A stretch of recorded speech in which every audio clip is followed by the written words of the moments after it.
minta kepada Rasulullah, karena Rasulullah di rumah lagi sedang nggak ada gandum, nggak ada roti, pokoknya nggak ada makanan. Mungkin Rasul sendiri itu sudah 3 hari belum. Coba kalau kita bagaimana? Pak, saya belum makan, Bapak makan, masa ngomong Pak Jodoh. Tapi Rasulullah ingat punya sorban. Nah, sorban ini dibawa oleh pengemis, lalu sorban ini ditawar-tawarin. Barang siapa yang sorban Rasulullah, maka hidupnya berkah itu dan ini. Ada salah satu sahabat yang kejauhan sono, sahabat ini buta, tapi kaya raya.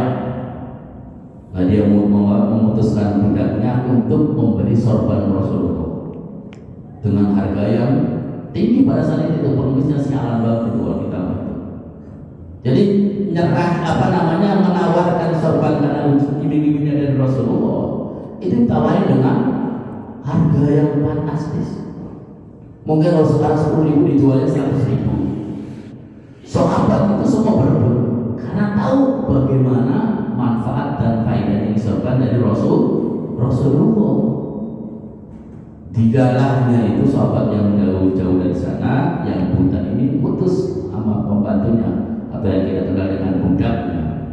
Si Fulan, kamu datang ke pasar, ada sorban dari Rasulullah yang tadi diperdagangkan. Maka si budak itu langsung sampai ke pengemis tadi, terjadilah kesepakatan harga. Nah, kata si budak ini kalau lazimnya atau pasarannya ini nggak segini, karena diiming-imingi dengan dari Rasulullah, dan ini dibuktikan oleh kelompok-kelompok sono yang atasnamakan keturunan Rasulullah. Kita ini kalau bicara keturunan Rasulullah ya udah kelepak-kelepak, karena kita meyakini. Tapi setelah ada tesisnya keiman, semuanya ditutup dan gagal. Nah, ini berarti kita kembali kepada satu proses bahwa tidak hanya kita mengaku, tapi yang terpenting bagaimana kita lebih takwa di hadapan Allah Subhanahu wa Ta'ala. Pengakuan itu nggak jadi masalah. Saya aja kalau dipanggil Pak Jokowi saya nggak nengok, saya nggak mau. Dipanggil Pak Jokowi, saya nggak nengok, nggak mau. Pak Jokowi, nama saya Ustaz kayak ini bukan Pak Jokowi. Umpamanya atau Pak Prabowo, saya nggak mau. Pak Ustaz dipanggil Prabowo, nggak mau. Kalau manggil sendiri baru saya tengok. Kemudian ceritanya ini orang miskin tadi kaya, sababiah daripada menjual sorban Rasulullah. Nah, setelah dibawa pulang ini sorban oleh budak, kemudian itu dia berminta sama Allah, ya Allah, dengan melalui sorbanmu kekasihmu ya melalui kekasihmu Rasulullah, tolong kembalikan penglihatanku semula. Ditempelin, baru merem, pelan-pelan dibuka, lihat lagi saja. Padahal itu sorban baru hanya dipegang, belum digini kayak Pak Ustaz.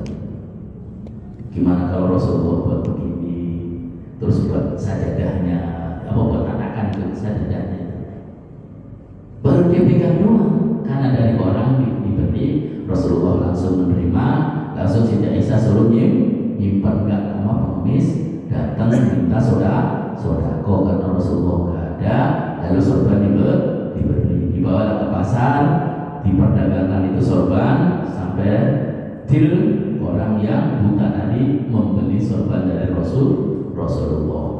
Karena dia merasa merasa anugerah yang terindah, sababiah sorban, dia akhirnya matanya kembali normal, akhirnya di sorban dikembalikan, disodakokan lagi ke Rasulullah. Logikanya sorban bisa mengantarkan 2 kenikmatan, orang miskin jadi kaya, orang buta jadi bisa melihat. Hebat gitu macamnya. Dan sorbannya kembali ke Rasulullah, karena dia merasa gimana ya kalau orang selama ini diinginkan, diharapkan gitu, tiba-tiba terbukti atau terkabul doanya. Wah, saya sangat bangga lagi nih sahabat Rasulullah. Dan lagi-lagi Rasulullah menerima dengan tangan kanan. Dan ini bagian daripada cerita biar kita ini paham bahwa sedekah itu tidak akan mengurangi harta kita, tidak akan memberikan kekurangan atau kelaparan harta untuk kita.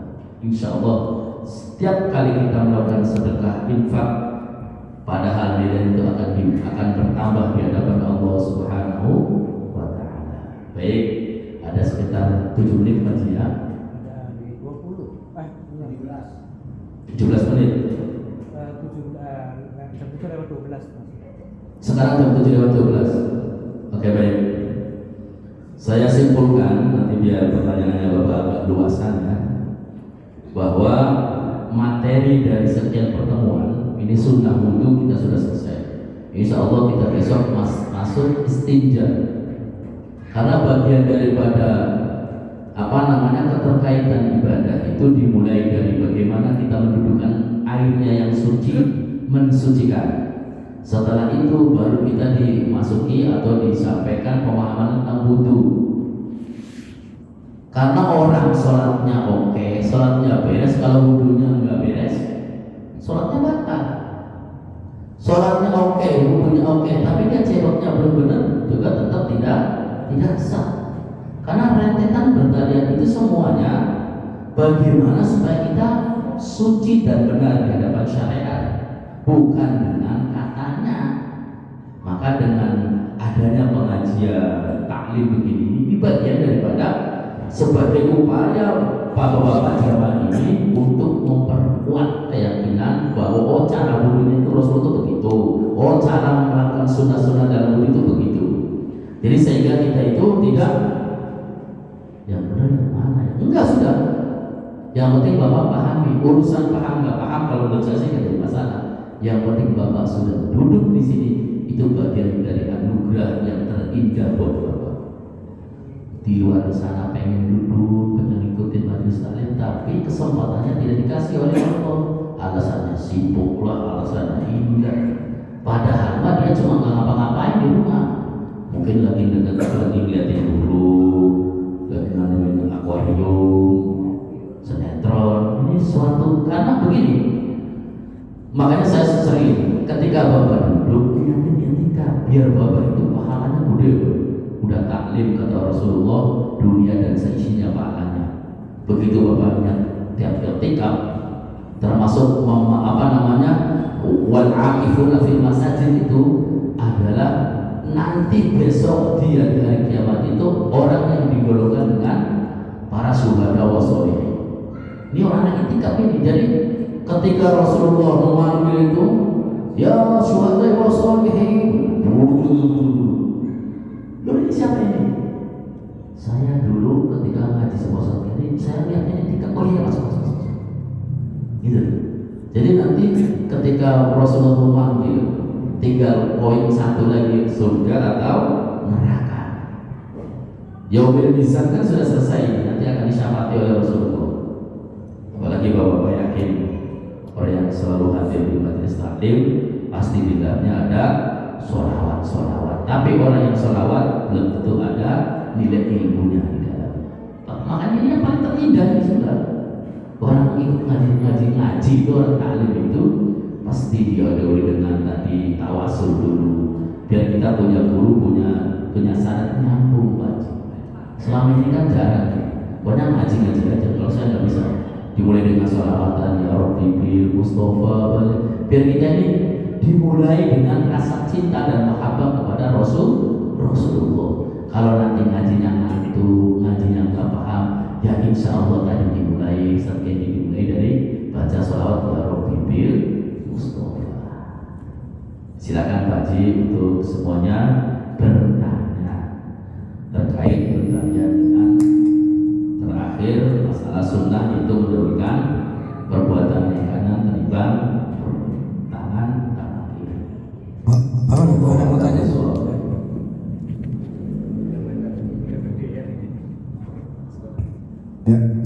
warahmatullahi wabarakatuh.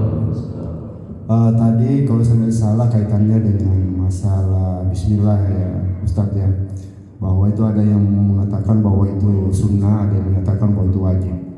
Kaitannya dengan Al-Fatihah itu kalau setahu saya bahwa Al-Fatihah itu kan salah satu ayatnya kan, salah satu ada tujuh kalau tidak salah, salah satunya adalah membaca Bismillah. Nah, kaitannya dengan itu Ustaz. Terus yang kedua kaitannya dengan wudu dalam hal membasuh tangan sampai ke siku. Yang benar yang mana Ustaz? Karena saya juga pernah melihat Ustaz Dr. Adi Hidayat menyatakan bahwa ditaruh di telapak tangan, kemudian dialirkan ke bawah, kemudian disapu. Itu aja barangkali Ustaz. Assalamualaikum warahmatullahi wabarakatuh. Waalaikumsalam warahmatullahi wabarakatuh. Jadi Bismillah itu suratul Fatihah itu disebut sab'ul mathani, ayat 7 yang diulang-ulang. Kita kalau sholat zuhur ya pasti baca Bismillah, sholat asar Bismillah, itu terlepas kita di luar daripada ibadah.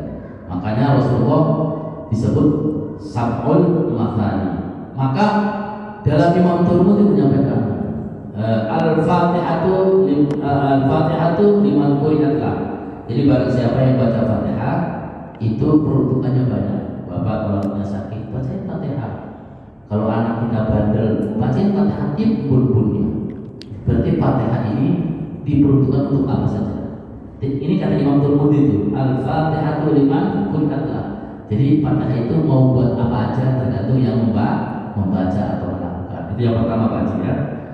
Bismillah, ini saya cerita dari mulai hari Selasa kemarin saya ziarah, mulai dari Bahasil Asal di Jombang sampai Tambak, Mojo Kediri, sampai terakhir saya di Mbak Nur Muhammad, gurunya Pangeran Diponegoro, masih di Magelang. Nah, saya sholat Jumat, padahal itu kan saya nggak wajib. Saya bisa mengganti dengan sholat zuhur karena tapi ada waktu. Saya sholat zuhur di dalamnya namanya Klaten itu kayaknya hampir semua Muhammadiyah nggak pakai Bismillah, ya saya bingung begitu. Nah khotbahnya dia nggak pakai Allah ghafir lil mu'minin, pakainya Allah ghafir wal walidayya. Ini bagaimana ceritanya? Dan begitu. Terus membaca ayat innallaha itu enggak kayak kita, innallaha wa malaikatahu yusholluna 'alan nabi ya ayyuhalladzina amanu shallu 'alaihi wa sallimu taslima. Pokoknya enggak sempurna lah. Mikir saya. Ini saudara bukan dengan madhab baru ini. Ini mohon maaf ya, hanya sekedar kasih tahu saja. Itu masjidnya namanya Alumni SMAN Klaten. Namanya masjid apa gitu. Masjidnya kecil tapi mewah. Nggak tahunya itu imamnya nggak pakai Bismillah, khotibnya itu rukun dalam khotbahnya nggak beres.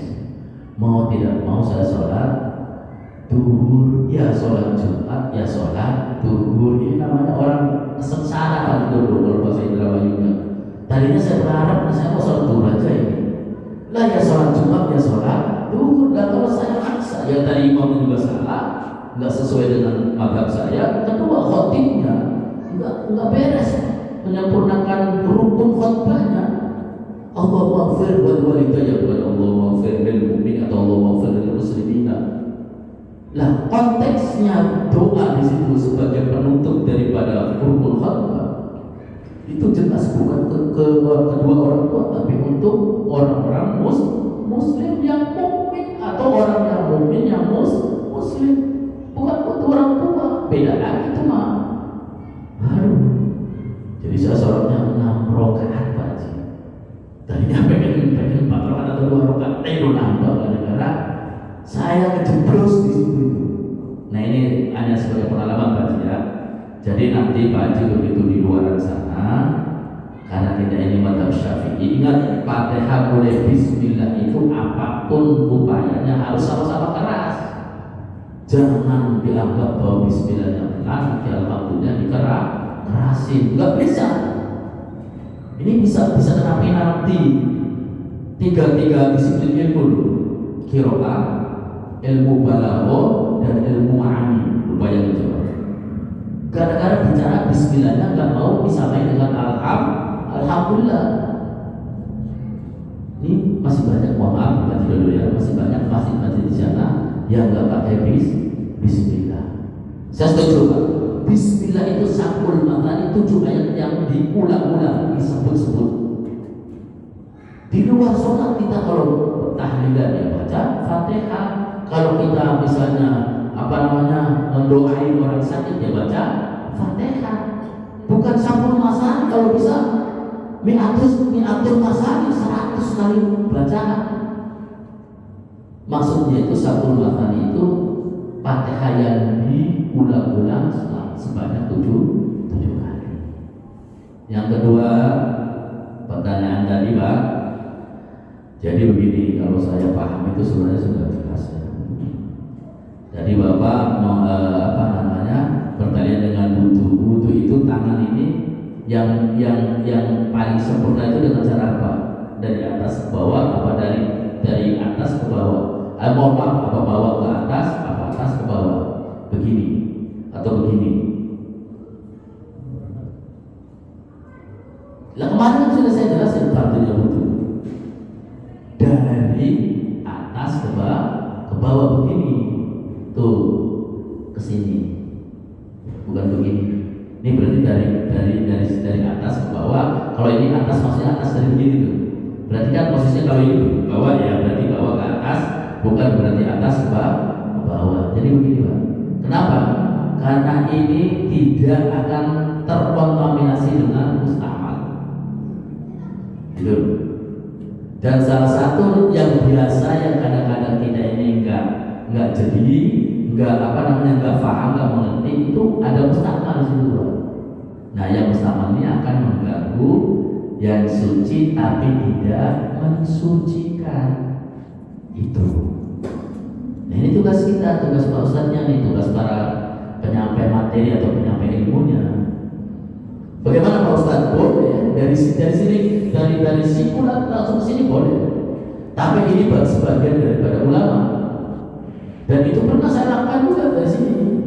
Setelah kita padu-padankan dengan referensi beberapa ulama yang ini kita masih mengambil madhabnya Syafi'i, bukan yang lain.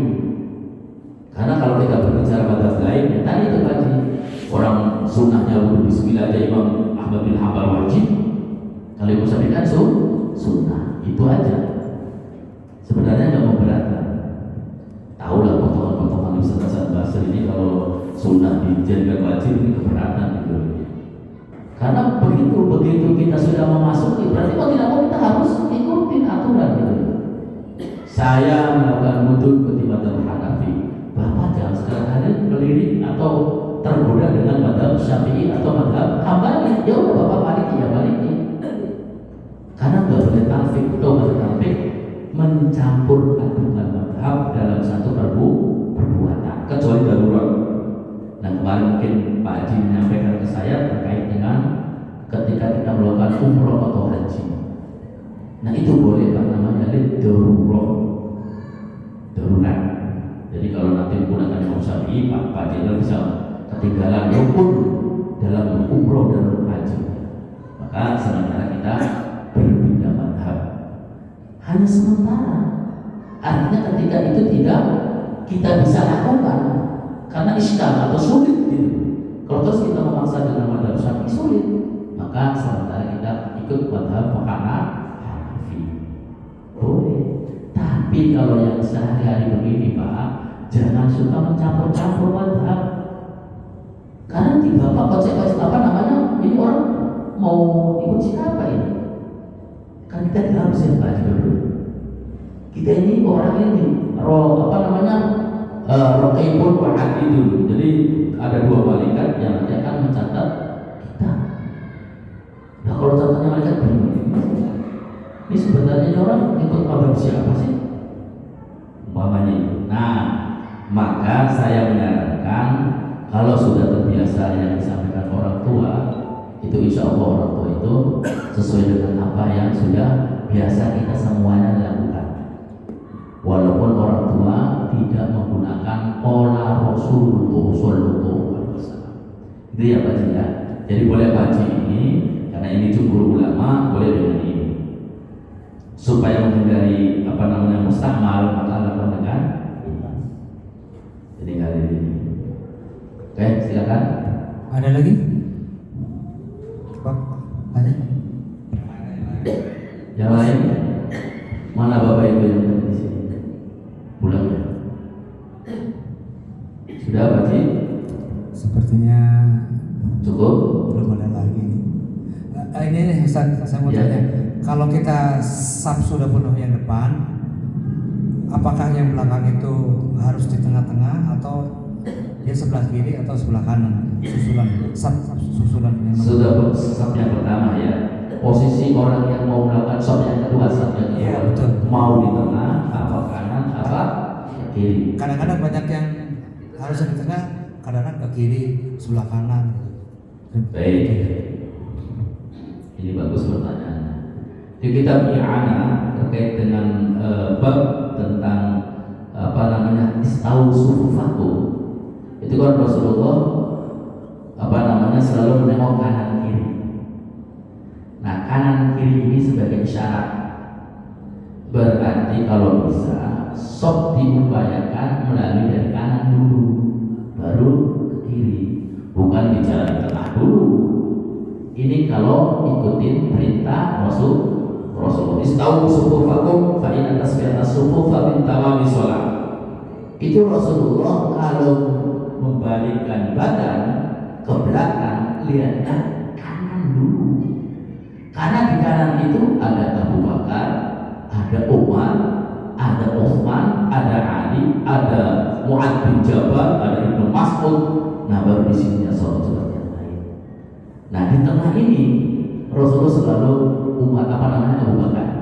Jadi pas di belakang Rasulullah itu sahabat Abu Bakar As-Siddiq. Karena nanti kalau Rasulullah batal, Abu Bakar yang maju. Apakah pernah? Nah, ini kan kita sudah diajarin ya tata cara begitu. Berarti Pak Haji menurut saya silakan lakukan yang kanan dulu, karena ini sesuatu yang disunahkan. Walaupun itu ada yang menyebut dari tengah dulu. Nanti kalau dari kanan takutnya nanti cuma bertiga atau berdua doang, ya nggak jadi masalah. Yang penting jangan ada jarak sehingga satu jarak itu bisa muat satu orang. Bukan prinsipnya orang yang sombong. Kelingking di utak ini sangkut itu kan begitu. Istau sufufakum, makanya mereka nggak paham. Rasulullah ketika di Madinah cara sholatnya itu kan berbeda. Kalau di Mekah karena semuanya mengarah kepada kiblat, mudah sholatnya. Lah kalau di Madinah yang nggak bisa kayak di Mekah gitu loh. Maka sampean yang menginginkan jari ini ketemu dengan jari lagi itu, sampean itu asbabul nurnya dari mana? Rasulullah itu nggak sampai melakukan begitu loh. Berarti ini kan orang nggak paham kasusnya. Kalau di Mekah bisa saya sampaikan itu kan semuanya bebas. Mau magnetan, mau yang penting menghadap ke Ka'bah. Kalau di Madinah ya satu. Itu loh. Loh saya nggak bicara begitu Ustaz. Coba cek. Yang sholat, yang berdoa. Walaupun saya belum pernah kesana, tapi kan paling nggak saya lihat videonya orang yang pergi umroh haji. Artinya kebebasan itu yang paling besar adalah di Mekah. Karena di Mekah itu nggak ada aturan menghadapnya harus mulur semua atau ngetan semua. Dari sudut yang paling miring tetap lihat menghadap kiblat. Nanti serong ini nggak boleh harus tegak harus lurus. Sampai sholatnya di mana? Di Ka'bah. Di Mekah bebas. Begini bebas, begini ya bebas, menghadapnya kebetulan pas Ka'bah ya mau dari ujungnya. Kalau diikut dengan namanya balok, sistem kalau dalam matematika itu ada namanya lingkaran itu kan lingkaran dimulai dari titik nol. Misalnya di Hijri Ismail atau Maqam Ibrahim, itu kan nggak bisa diukur dengan mulai dari itu, karena semuanya bermuara berpusat yang penting hadap kiblat. Ini dulu, Anda jangan bicara tentang itu, Anda nggak paham fikihnya. Nah kalau dikata begitu, Pak Jenderal dikira kita sok pintar, ya makanya ngaji, gitu ya Pak Ji ya. Mohon maaf, ini yang lain.